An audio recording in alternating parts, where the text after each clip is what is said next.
bravery takes you through the most unimaginable hardships to finally reward you with victory. If we give President Zelensky the tools, the Ukrainians will finish the job. Slava Ukraini! Nobody's gonna break us. We're strong. We're Ukrainians.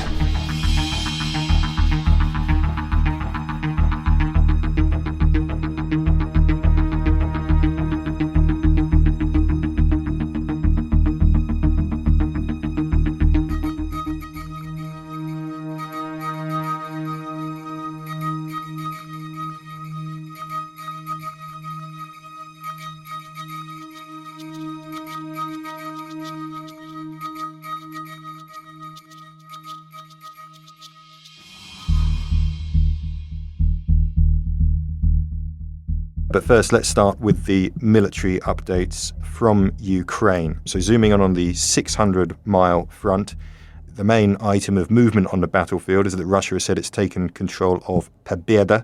That is a small hamlet. It's about 5 kilometers west of Donetsk city in East Ukraine. They've confirmed that does mark another small step further west following the fall of Avdiivka over the weekend. The relevant quotations from either side, this is the Russian Defense Ministry. On the Donetsk front, units of the southern group of troops liberated the village of Pobeda and improved their position along the front line. That's the Russians. The Ukrainian response in a briefing, we are holding back enemy forces. The Russians are holding back enemy forces in Pobeda. The Russians are concentrating their main activity on the Donetsk region. That's Ukraine's senior commander in the area, Alexander Tarnavsky. Now, Pobeda, for context, it's a tiny hamlet. It's about 4.5 kilometers, 3 miles southwest of a place called Marinka, which is itself a small town on the western approaches of Donetsk, and which Russia finally claimed full control of that in December after months and months and months and months of inch-by-inch fighting. And the pattern here is that, like Avdiivka, Marinka is part of that old front line that emerged after the 2014-15 war, and where we haven't actually, for the most part, seen that much movement on it since the beginning of the full-scale invasion. The fall of Avdiivka and then, movement around here, around Marinka, suggests that line is beginning to move, or more pressure is being applied to that line. We also have, moving further south, all the way down to the Dnipro River, we have a small update on Russia's reported capture of the Ukrainian bridgehead at Krynki. That's on the southern left bank near Kherson. Now, you remember that earlier yesterday, the Russians claimed to have taken it. The Ukrainians denied it. Volodymyr Zelensky has now added his voice to the denial. His statement on Telegram, Krynki, our Marines are firmly holding the bridgehead. He said, adding that the enemy managed only a disinformation operation. And in this particular case, I think we can say we confirm he's telling the truth, because the original Russian claim has been debunked by none other than Russian war bloggers who helpfully geolocated the position of the video that was originally provided as evidence for the capture of Krynki by Russian forces, and pointed out it had actually been filmed in a Russian-held position on the extreme eastern end of the Ukrainian bridgehead. There was nothing to suggest that the Ukrainians had been pushed out. And obviously, this is something that I'm in no position to confirm or deny, but the rumor going around on the Russian war Telegram channels is that whoever came up with this idea, this false claim, was basically looking to be promoted to general. I'm not sure which particular officer they're naming. I suspect that in their own little community, they don't really have to mention the name. Maybe they all know it. But there we are. Ukraine seems to hold Krynki for now. That doesn't mean they're not pushing there. As we've reported over the past couple of weeks, we've seen Russia intensifying its pressure all along the line, particularly in Krynki, at Avdiivka, in Donetsk region, also in Zaporizhia. We've also had Ukrainian officials saying today that they're seeing a major concentration appearing up at the northern end of the line around Kupiansk, which may develop. Mr. Zelensky was in Kupiansk over the past couple of days. He gave an interview there to Fox News, which Fox trailed today. I believe the full interview will be out later. He plays down the significance of the loss of Avdiivka, points out that Ukraine has retook Kupiansk over the past couple of years, but also says American aid is crucial. If the aid held up in Congress doesn't come through, You understand this help is crucial. Without it, sorry, we will have more and more heroic guys who will be in hospitals. If you don't have a real defending shield and a similar powerful artillery with rounds, you will lose people.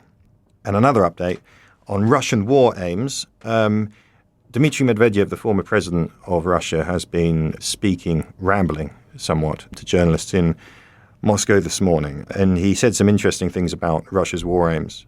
He essentially said that Russian forces must reach Kyiv in order to end the war with a Russian victory, and that capturing the capital in the special military operation was key to achieving those goals. I'm just going to read out the quote because I think it's informative despite the caveats we have to use when quoting Medvedev.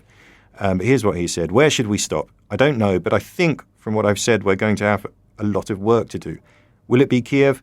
Yes, probably it has to be Kyiv.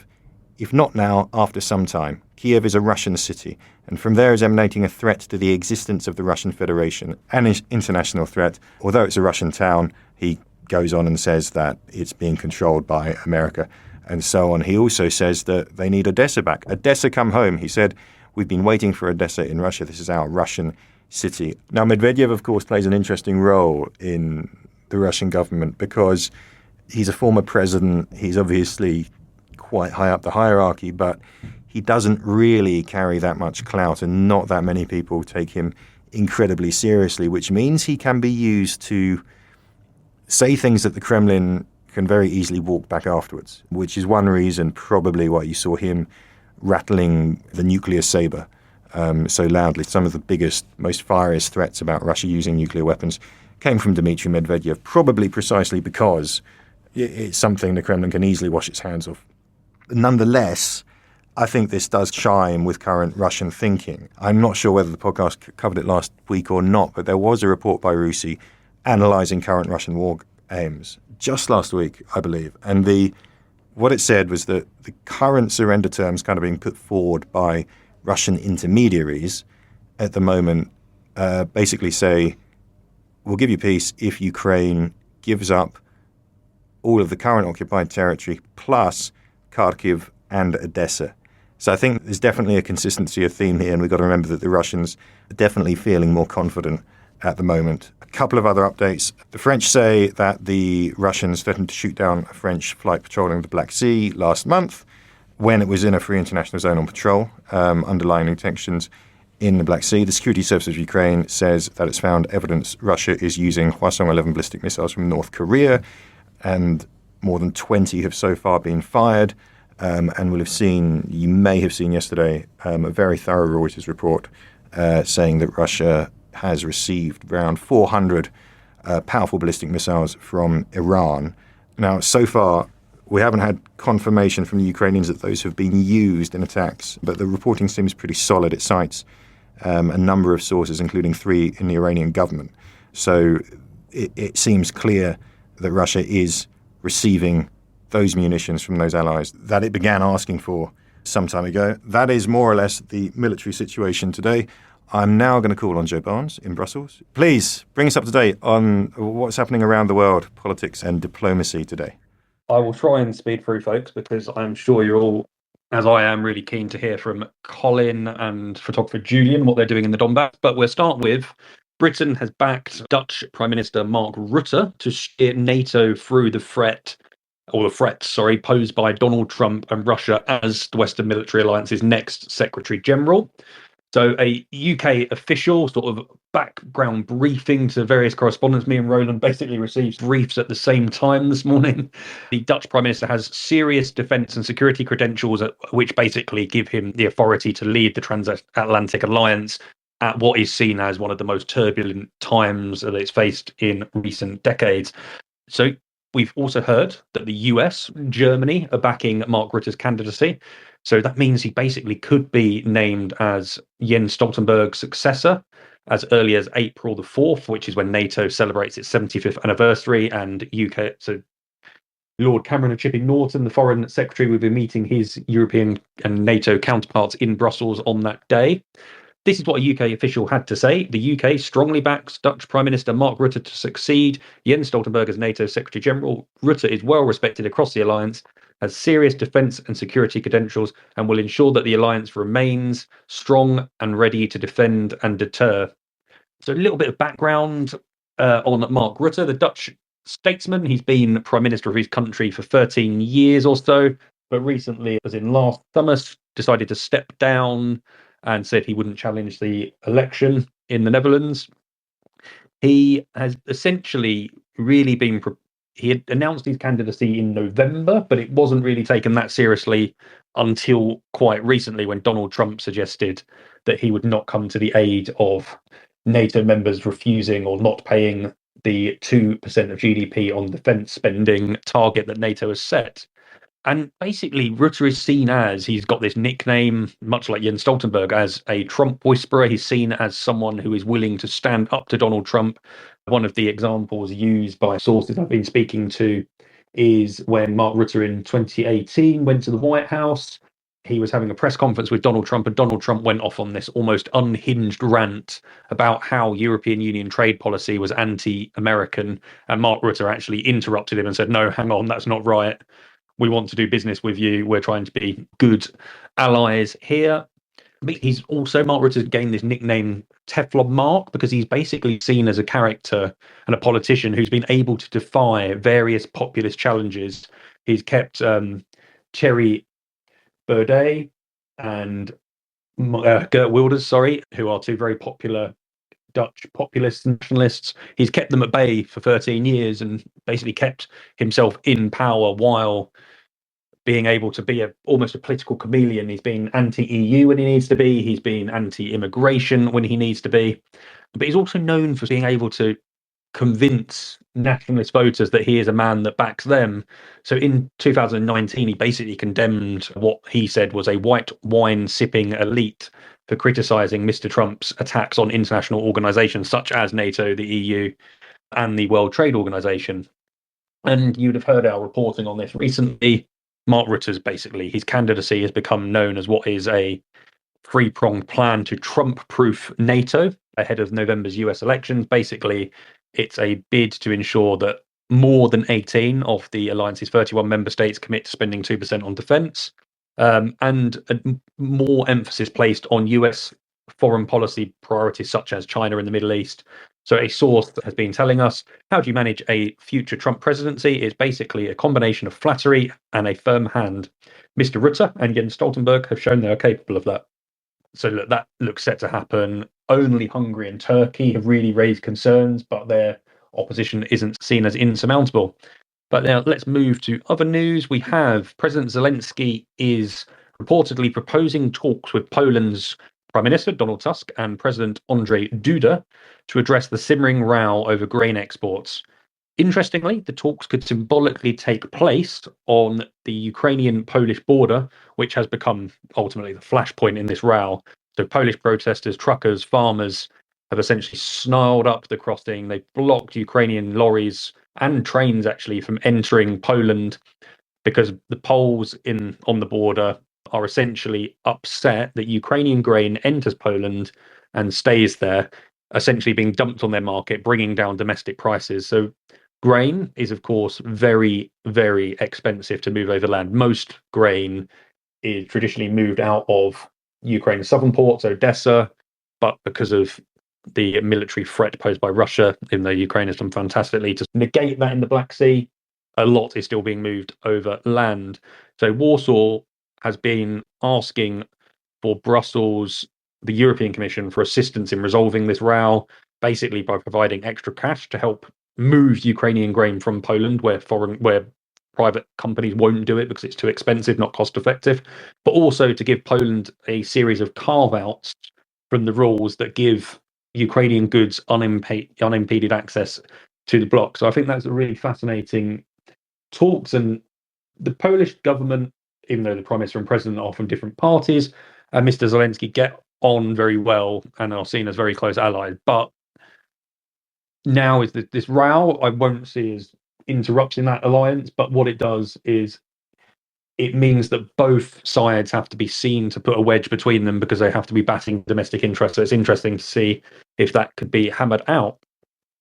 Then to some security assistance for Ukraine. Denmark has announced a new 1.7 billion crown. That's about 195 million pounds, I believe. My math might be wrong, but I have just done that. A military aid package to Ukraine that's done today, and has appealed for allies to also step up and help the country in its war efforts.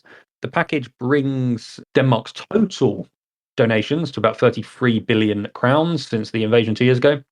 This is what Mette Frederiksen, the Prime Minister, had to say. It is necessary to emphasise that if they, Ukraine, are able to succeed on the battlefield, more donations must come now. It's in this light we will continue to make further donations in the hope that more countries will do the same, not in 6 or 12 months, but now. The need is very, very big.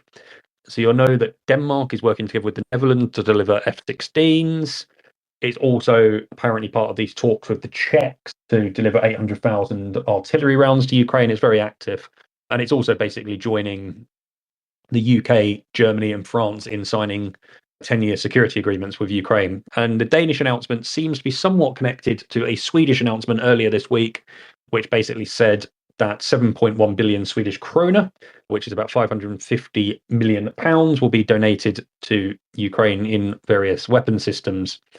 Italy is set to sign its own security package with Ukraine as part of the G7 commitments that were made at the NATO summit in Vilnius to sign long-term security assurances up with Ukraine. So the deal, Italy says, is designed to strengthen Kyiv's defense industry and fight against cyber threats, and is basically part of Europe's long-term promise to protect Ukraine in various ways. So, for instance, Britain is focusing on naval assets, but it looks like Italy is going to use its own domestic defense industry and its capabilities in cyber to help that. And this is what Antonio Tajani has to say.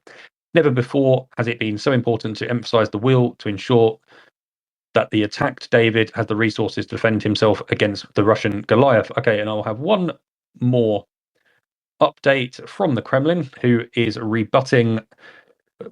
spokesman is rebutting Joe Biden's remarks about Vladimir Putin. And the Kremlin has called Joe Biden a Hollywood cowboy. This comes after the US president called Putin a crazy son of a bitch during a fundraiser in San Francisco on Wednesday. And I will stop there and hand over to Colin. Thank you. Thank you, Joe, very much for that. And all those remarks from the Danes about how urgent it is to get arms to the front quickly, I think, is the perfect segue, speaking to Colin, who's been over in Donbas. Colin, I believe you've been on the road with Julian Simmons for several days now doing reporting. And I've really been looking forward to getting you on here to tell us what you've seen. And I think most interestingly for our listeners, I believe you have been over towards the new front line following the fall of Avdiivka. So just tell us where you've been and what have you seen?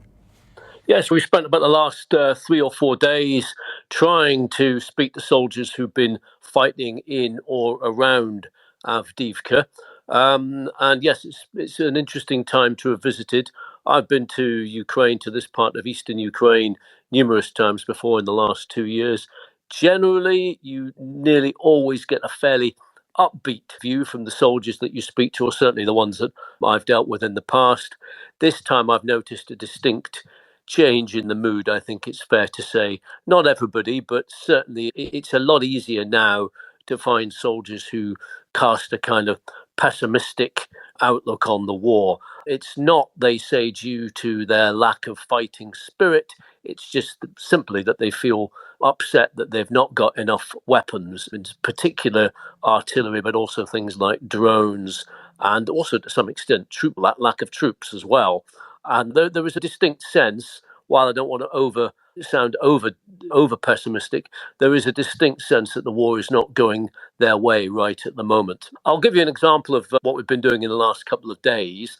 Yesterday, we were due to go out to see a Javelin unit, an anti-tank unit, who were going to be showing off a few Ukrainian armored vehicles a few Russian armored vehicles, that they had destroyed. This is fairly typical of the kind of visits that the Ukrainian military lay on for the media, usually trying to present an upbeat picture, as it were, although it's not overly censored.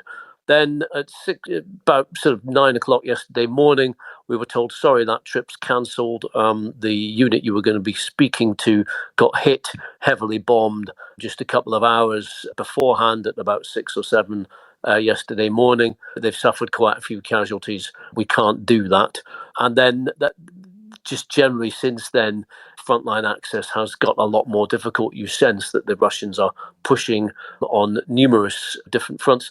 We did, however, get taken to see a grad unit that had a field of vision right over to Avdiivka. It's a long way away, about 15 miles away, but the territory here is billiard table flat. And across these wheat fields, you could see Avdiivka in the distance, the big Soviet-era coking plant that there is with a huge smokestack, and the outlines of some of these hulking Soviet-era tower blocks that you see on TV, all blackened and burned and half destroyed. A long, long way away. And our military escort made a point of stopping by this wheat field where we had a good vantage point. And I'll quote what he said. He said, "Look, if we had enough shells, we could be destroying the enemy from spots like this, as we have a perfect vantage spot. But instead, Joe Biden has admitted that we haven't given enough military aid to Ukraine. And now we're in the position where we have to decide which village we hand over next to the Russians." And then to prove his point, he then took us to meet this team that were operating a Grad rocket launcher. Again, that would normally be something where you'd get to see the rocket launcher firing, partly for operational reasons and partly, frankly, to give visiting journalists like me something to write about and something to photograph. On this occasion, no firework display, the reason being that they'd more or less run out of ammunition. We were told how few units of ammunition they had left, but were asked not to publish that information. But one of the Ukrainian soldiers when I asked him how things were, did use a certain vernacular which summed up the situation quite accurately. He said, "We are FUCKED'd."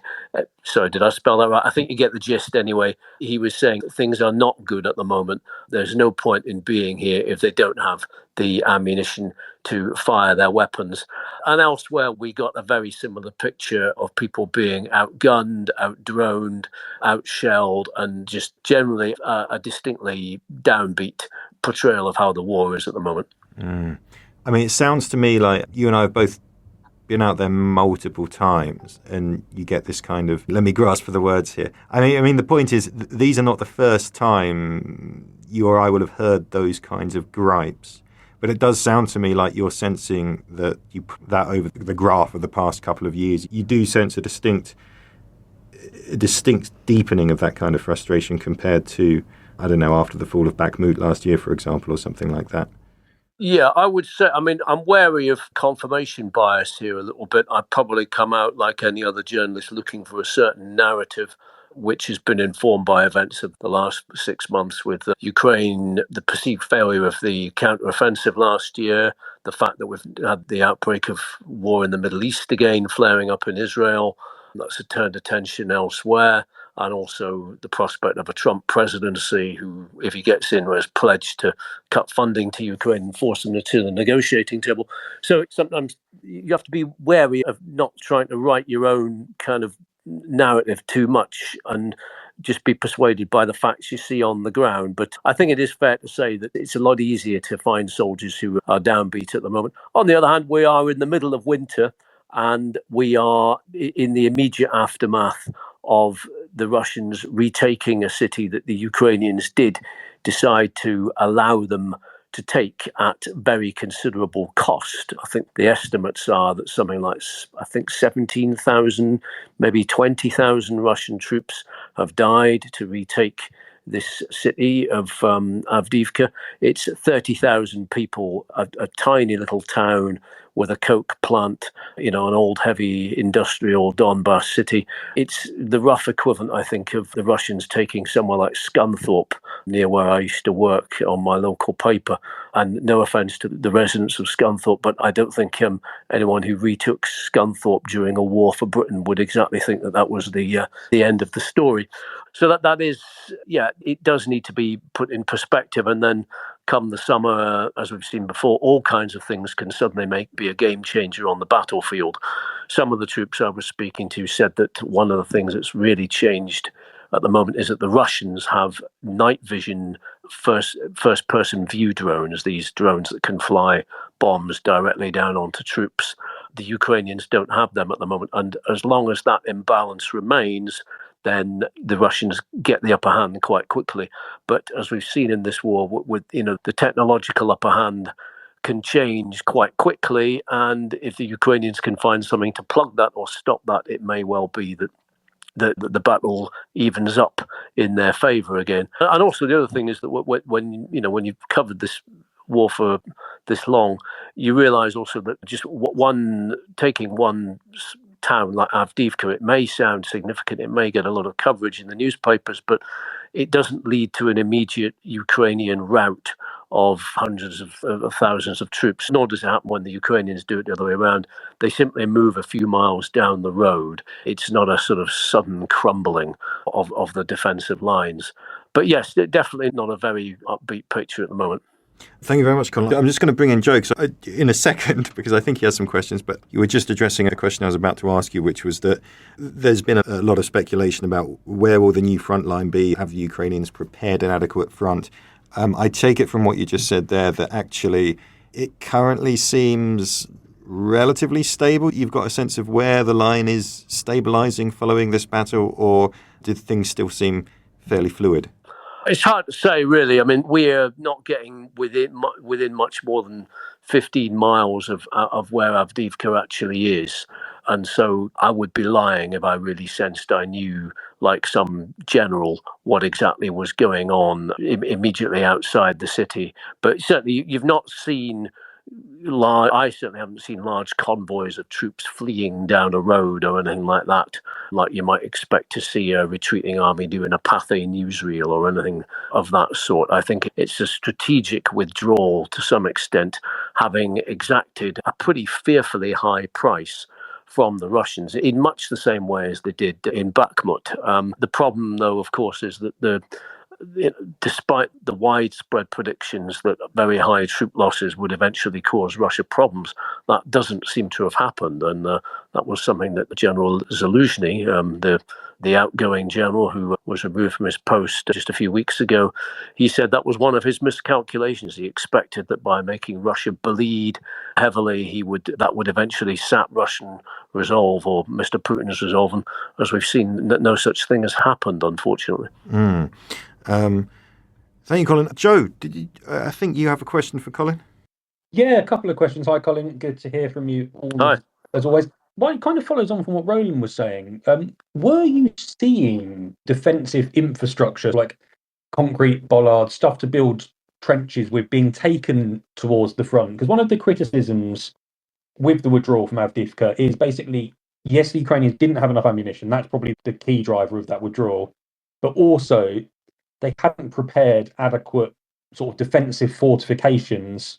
And one of the ideas is Ukraine wants to remain flexible. The heavier the fortification, the more stagnant your emitting the line is going to be. But is it maybe now is the time that Ukraine is going to seek to put a heavier fortification on that front line? Is that something you're seeing? Well, certainly we were up in one village where we did see a large quantity of dragon's teeth. Those are the kind of pyramid-shaped stone blocks that are sewn into fields, which are designed to stop Russian tanks advancing. The Russians have them in the same fashion to stop the Ukrainians advancing. But these ones were certainly not operational. They were dumped by an abandoned cultural centre, which had also taken a direct hit from a Russian missile. They looked like they had been newly placed there, I would say, but I have yet to see large numbers of these things being scattered or sown around. No, there's no particular evidence of that. But once again, it could well be happening somewhere in the 17 miles between the nearest I got to Avdiivka and Avdiivka itself, and I would not be any the wiser at the moment. Then the other one, Colin, that I'd like to hear from you, and it's to provide some anecdotal evidence. I remember a piece that Roland did, and I think you were by just outside of Bakhmut, Roland, at the start of the counteroffensive in the summer, and you could notice that, so when you're near artillery systems, even if you're within miles of them, you can hear them. They're really bloody loud. And as fighting picks up, Ukraine was said to be firing between 3,000 and 6,000 rounds a day across the front line. And the whooshes and bangs and crashes of artillery fire is quite noticeable. What was it like when you were near the front, Colin, now, to sort of highlight the lack of ammunition? Because it's hard. The Western officials, when you speak to them at these security briefings, and the Ukrainians won't admit just how problematic the shortages are on a day-to-day basis. So I was wondering if you could give us some anecdotal evidence comparing sort of artillery duels that you've experienced previously. Well, my own experience of being up in these front lines is limited to just a few hours, and it would perhaps be remiss of me to pass any judgment on the absence of bangs that I heard when I was up there. I certainly didn't hear any. It was not very kinetic, but that could have been because I was at a spot that was relatively quiet or due to a lull in the battle. But certainly the troops that I've been speaking to did say, look, we've had these shortages since about the summer of last year. They predate to some extent the big rows that have been going on in the EU and the US over 8 blocks to aid packages. They seem to go back in the middle of the summer when the counter-offensive was just getting underway and things generally seem to be all okay. I also spoke to some troops in October of this year who had been supplied with some British weapons, some artillery weapons, and they had said that we can't use them anymore. Nice gun, but sorry, we've got no ammunition for it, and it's not worth lugging around if we can only fire it 2 or 3 times a week. And while it's tempting to sort of blame all this on the wrangling in the US, the other big problem is that the EU, according to military people I've spoken to, and Britain, have simply not been able to provide enough ammunition. I think the EU had a target of 1 million rounds by the end of last year. They only got to about 500,000. One former British defence attaché I spoke to said, look, we missed the boat here. The moment that this war started, we should have been on it, building new artillery factories, massively ramping up production, and just generally getting ahead of the game for once. But that has not happened, and clearly Ukraine is paying the price. You've been up around Slaviansk and Kramatorsk, I believe, as well. And I was seeing some reports yesterday that those cities, which have always been kind of the heavily fortified epicenter of Ukraine's presence in the Donbas, that they've been, although they're kind of 20 miles away from the actual front line, that they've been receiving more missiles recently. That's always been the case, but apparently it's picked up. Have you got any sense of the mood in the Kramatorsk, Slaviansk kind of direction? Yes, not specifically. Well, Kramatorsk got hit I think the day before yesterday, and I'm staying not far from Kramatorsk. I won't say where, but I heard the sound of one of the missiles. It struck, I think, a water treatment plant. This kind of thing happens there fairly often. But certainly in some of the towns like Selidova, which are rather closer to Avdiivka, the residents there that we spoke to said there'd been a definite uptick since about the new year in terms of shelling, often going on all night and sometimes till 4 a.m. And I think a number of people possibly planning on moving out, although most of these towns are practically ghost towns anyway. There are a few hardy souls still living there, mainly elderly people. And there is a sense that perhaps the Russians may come knocking on the door again at some point, but I doubt it would be particularly imminent. They're certainly not seeing any big outflow of people right now.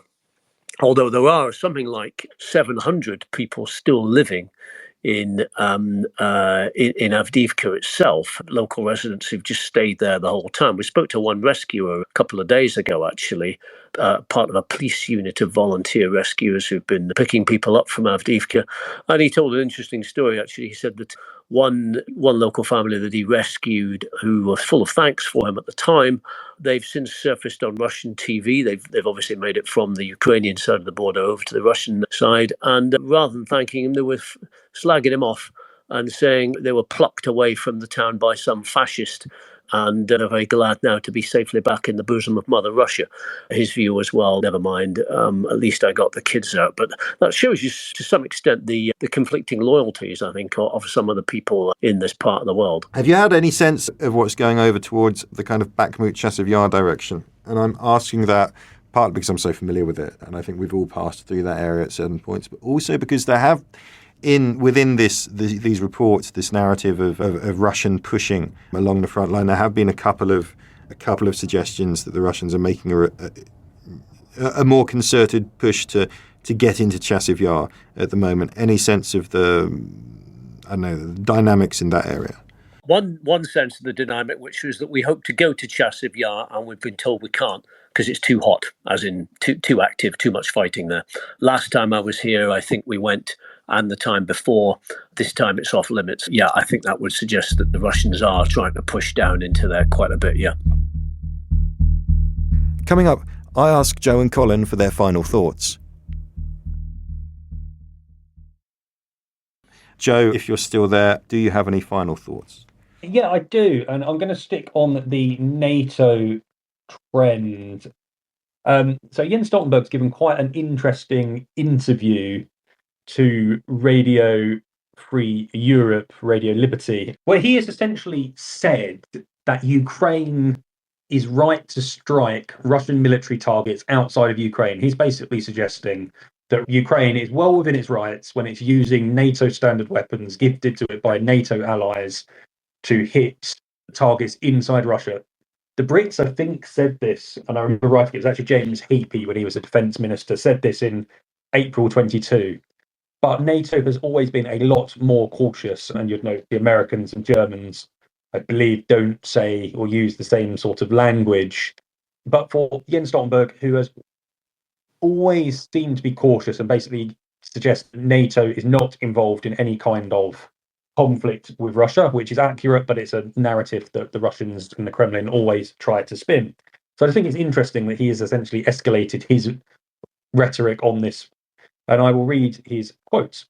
So it's for each and every ally to decide whether there are some caveats on what they deliver, and different allies have a bit different policies on that.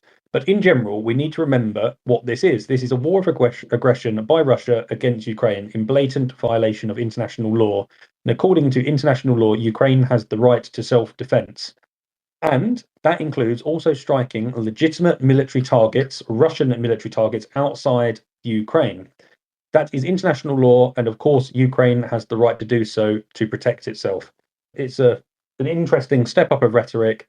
And just see, is it an attempt to encourage the Germans who are stalling on the Taurus missile because they're worried of escalation, or potentially the Americans who are stalling on offering up the longer range version of the ATACMS to Ukraine? Is it an attempt not coerce them, but just slightly pressure them into being more creative, more ambitious with their donations to Ukraine when Ukraine is suffering from such acute conventional ammunition shortages right now? Thank you very much, Joe. Colin, you are a man in the ground on Donbas. You and Julian, we should say, because I do feel like we do sometimes forget about the poor old photographers who do an amazing job when we're out there as well. Would you like to have the final word? Yes, just a couple of reflections on the actual process of reporting here.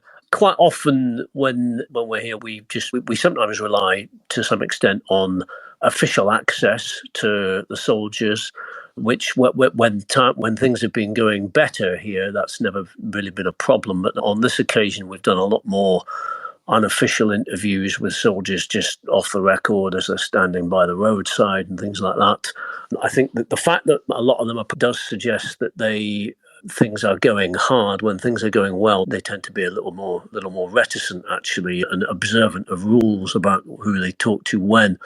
But one thing you do notice is that there's kind of two classes of soldiers out here. There's those who are perhaps behind, operating towards the rear echelons and are not right in the front, who look generally more bright and about their business, and then there are those who look like they have come from the depths of hell in the trenches and so on. They're often the ones who are dirty, who are ragged looking, who are smoking and so on. And they, while they are the ones who often have the stories to tell, they're often the hardest to get anything out of. Not, I think, because they don't wish that they wish to keep what is going on secret, but they just look physically and mentally fried. It is really it's one of those occasions where you hear about soldiers looking exhausted, and you see them sometimes and you really think, my God, that guy has been pushed to the point of exhaustion in a way that I will never understand. They don't really react to questions very much. They don't stand and give you detailed accounts of battles, even if they want to talk. They just say, what do you think it's like? What do you imagine it's like seeing all your mates die? it's quite a visceral experience interviewing them or trying to. It's often pretty hard to get much out of them except a few throwaway quotes that, in a sense, sometimes speak volumes, as per my earlier comment about that soldier saying that things are a bit fucked. Yeah, it does make things difficult, but it also makes me wonder what kind of political constituency those people will form in Ukraine. There's a lot of them, possibly several million, really, including when you add in their families and so on, who often suffer indirectly from this. What kind of political constituency will that be in Ukraine if those people feel that after all this time, their efforts get let down because of a lack of weaponry from the West? I don't think that's a sort of something we really want to. It's not an ideal outcome. You have wartime generations are often very volatile and embittered anyway, and you do not want them. It would be good if they did not have that focus for their anger going in that direction. Ukraine the Latest is an original podcast from The Telegraph. To stay on top of all of our Ukraine news, analysis and dispatches from the ground, subscribe to The Telegraph. You can get your first 3 months for just £1 at www.telegraph.co.uk/Ukraine the Latest. Or sign up to Dispatches, our world affairs newsletter which brings stories from our award-winning foreign correspondents straight to your inbox. We also have a Ukraine live blog on our website, where you can follow updates as they come in throughout the day, including insights from regular contributors to this podcast. You can listen to this conversation live at 1 p.m. London time each weekday on Twitter Spaces. Follow The Telegraph on Twitter so you don't miss it. To our listeners on YouTube, please note that due to issues beyond our control, there is sometimes a delay between broadcast and upload. So if you want to hear Ukraine the Latest as soon as it is released, do refer to the podcast apps. If you appreciated this podcast, please consider following Ukraine the Latest on your preferred podcast app. And, if you have a moment, leave a review, as it helps others find the show.